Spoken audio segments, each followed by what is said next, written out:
بسم اللہ الرحمن الرحیم۔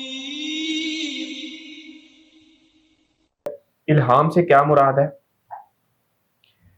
کیا الہام نبی علیہ السلام کے علاوہ کسی اور کو بھی ہو سکتا ہے؟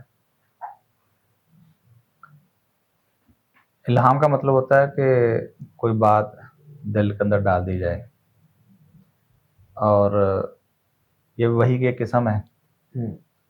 تو اصل میں جب اللہ تعالیٰ کی طرف سے کوئی براہ راست بات کسی کے دل میں ڈالی جاتی ہے تو اس کے لیے اللہ تعالیٰ اپنے بندوں کو منتخب کرتا ہے، جس کو نبی یا رسول کہا جاتا ہے۔ ٹھیک ہے نا؟ رسول اللہ صلی اللہ علیہ وسلم فرماتے ہیں کہ مجھ سے پہلے یعنی پچھلی امتوں کے اندر کچھ غیر نبی بھی ایسے ہوتے تھے جو ملہم ہوتے تھے۔ ملہم اس کو کہتے ہیں جس کے اوپر الہام کیا جائے۔ تو فرمایا کہ میری امت کے اندر کوئی ملہم ہوتا تو وہ عمر اطلاع نہ ہوتے۔ یہاں آپ کو معلوم ہوگا کہ قرآن مجید کے اندر اللہ تعالیٰ نے موسیٰ علیہ السلام کی والدہ کا ذکر کیا۔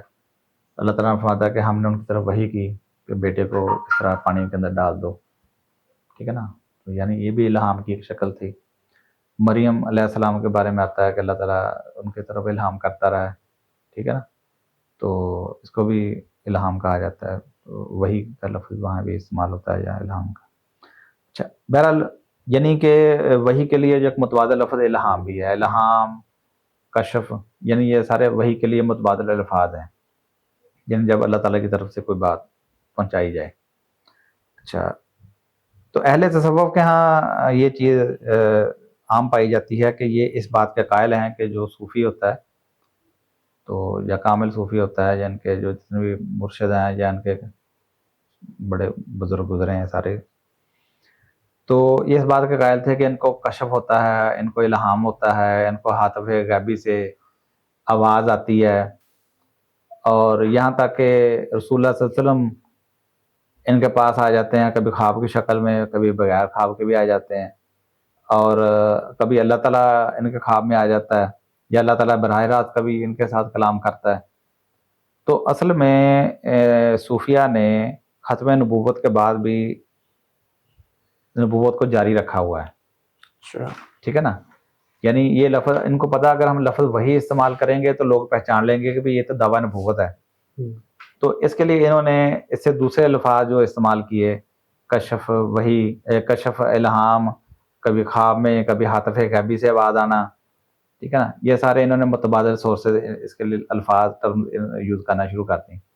تو اصل میں جیسے میں نے پہلے کہا کہ ایک صوفی جو ہوتا ہے نا، وہ صرف اسی منزل پہ نہیں ہوتا کہ وہ ایک فناف شیخ تک رہے، وہ کبھی مقام نبوت پہ پہنچتا ہے، کبھی وہ مقام رسالت پہ پہنچتا ہے، کبھی وہ مقام الوہیت پہ پہنچ جاتا ہے۔ تو یہ سارے جو دعوے کیے گئے ہیں، مثلا آپ یہ دیکھیں کہ ابن عربی کے بارے میں ایک ان کا ملتا ہے کہ وہ کہتے ہیں مقام النبوت فی برزخین فوق الرسول و دون الولی۔ کہتے ہیں کہ مقام نبوت جو ہے وہ درمیان میں ہے، رسول سے کچھ اوپر اور ولی سے کچھ نیچے۔ یعنی ان کے ہاں جو ولی ہوتا ہے وہ نبی اور رسول سے بھی اوپر ہوتا ہے، ولی کا تصور۔ تو لہذا جب وہ نبی اور رسول سے بھی ایک ولی جو ہے وہ اوپر ہے، جو تصوف کا ولی ہے، میں اس کی بات کر رہا ہوں، اسلام کے ولی کی بات نہیں کر رہا۔ ٹھیک ہے نا؟ اسلام کے نزدیک تو ہر وہ شخص جو ایمان و تقوی کو اختیار کرتا ہے وہ اللہ کا ولی ہے، لیکن تصوف کے ہاں جو ولی وہ ہوتا ہے جو نبی اور رسول سے بھی جس کا مقام زیادہ ہو چکا ہوتا ہے، جو کامل ہو جائے تو دم کر کے مردے کو بھی زندہ کر دیتا ہے، جو پانی کے اوپر بھی چلنا شروع کر دیتا ہے، جس کے ہاتھ میں ہر چیز آ جاتی ہے۔ ان کے ہاں ولی وہ ہوتا ہے جو غیب کی خبریں بتاتا ہے، دل کے حالات بتاتا ہے۔ تو بہرحال یہ اس کے باوجود بھی یہ اس بات کے قائل ہیں کہ ان کے اوپر الہام ہوتا ہے۔ تو یہ اسلام کے منافی ہے یہ چیز، کیونکہ رسول اللہ صلی اللہ علیہ وسلم کے بعد ہر طرح کی وحی ختم ہو چکی ہے، چاہے وہ الہام ہے، کشف ہے، چاہے وہ فرشتے کے ذریعے۔ اب ان کے یہاں ایسے بھی واقعات ملتے ہیں کہ فرشتے بھی آ جاتے ہیں، ان کو خوشخبری دے دیتے ہیں۔ شاہ ولی اللہ صاحب کہتے ہیں کہ ایک دفعہ کیا ہوا کہ میرا ایک بھائی تھا صلاح الدین، وہ ابھی چھوٹا تھا، تو وہ بیمار ہوا اور بیمار ہو کے وہ مر گیا۔ اب اس کے لیے کفن دفن کا انتظام بھی ہو گیا، سارا کچھ اہتمام ہو گیا. اچانک جو ہے نا وہ والد صاحب جو ہے نا وہ ان کے اندر جوش پیدا ہوا، کونے کے اندر بیٹھے اور گڑ گڑا کے دعا مانگی. اور اسی دم کیا ہوا، ایک فرشتہ آیا اور فرشتے نے آ کے اس کی زندگی کی بشارت دی کہ بھی اس کو زندہ کر دیا گیا. اسی دم وہ جو بھائی جو فوت شدہ پڑا تھا اس نے چھینک ماری اور اٹھ کے بیٹھ گیا. یہاں پہ دیکھیں فرشتے آ کے ان کو بتا جاتے ہیں، یعنی فرشتہ بھی آ جاتا ہے ان کے پاس. یعنی جو سورہ شورا میں اللہ تعالیٰ نے جو صورتیں بتائی ہیں نا، وحی کی 3 صورتیں کلام کی، کہ اللہ تعالیٰ ایسا نہیں کہ کسی بشر کے ساتھ کلام کرے کہ سوائے اس کے کہ وہ فرشتے کے ذریعے یا غیب سے آواز آئے یا اللہ تعالیٰ براہ راست وحی کرے. اب یہ دیکھیں کہ ان کے اوپر وہ فرشتے والی وحی بھی آ جاتی ہے، فرشتہ آتا ہے ان کو آ کے خوشخبری دے دیتا ہے. ٹھیک ہے نا.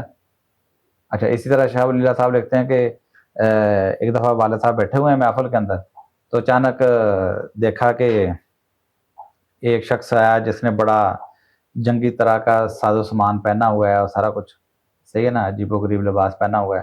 وہ آیا، اس کے ساتھ اور بھی بہت سارے لوگ تھے. تو آ کے انہوں نے بتایا کہ جی میں وبا کا فرشتہ ہوں، میں وبا کا فرشتہ ہوں اور میری ڈیوٹی لگی تھی فلاں فلاں علاقے میں وبا کی.